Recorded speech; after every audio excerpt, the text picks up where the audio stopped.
How to buy miniclip, znači na miniclipu smo. I ja sad tu kupio sam nekoliko coinca, a 5 dana, znači sad sam 5 spinova imam. I sad ću da spinujem, znači malo, ako dobijemo ovaj scratch and win, onda ćemo to u nekoj drugoj epizodi kao scratch and win ili high low i onda ćemo to, sad ćemo samo da spinujemo u epizodi, sad ćemo da igramo.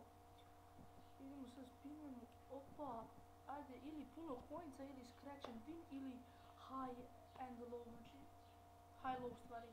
Dobijem 125, šta je to majko? Dobro. Idemo na drugi spin.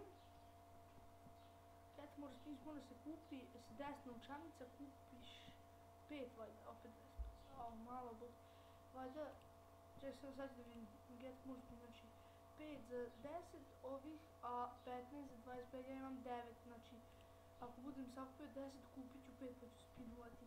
Idemo na treći spin, ajde mora nešto, zadnji spin neću gledati, sad ovaj treći spin, brate, mora nešto, ne može tako. O, za malo 25.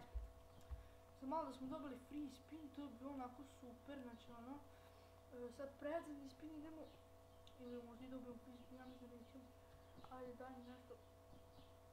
Free spin, tako je bre, sad smo dobili free spin, idemo bre. I sad ćemo još 2 spina imamo, pošto smo dobili taj free spin, znači idemo, ovo je 5. spin, ovo bi trebalo da je zadnji, ovo će biti predzadnji. Šta mislite sad opet dobijemo free spin, to ne bi bilo cool. Scratch, juu, za malo, pogledajte ovo, za malo smo dobili scratch i za malo smo dobili 10.000 coinca. Ovo je jako dobar. Svimlju, idemo na zadnji spin, neću gledati. Ovo, treba sam se, ajde, treba mi nešto.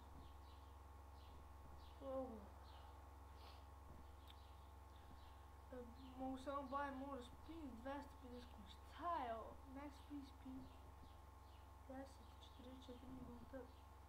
Dobro, to je bilo to od ovog spinovanja. Ako vam se ovaj klip svidio, ostavite like, subscribe, ako nije dislike, comment može, šerite ovaj klip.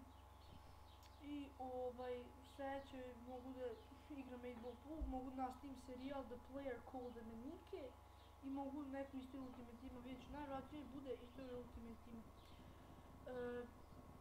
Pozdrav!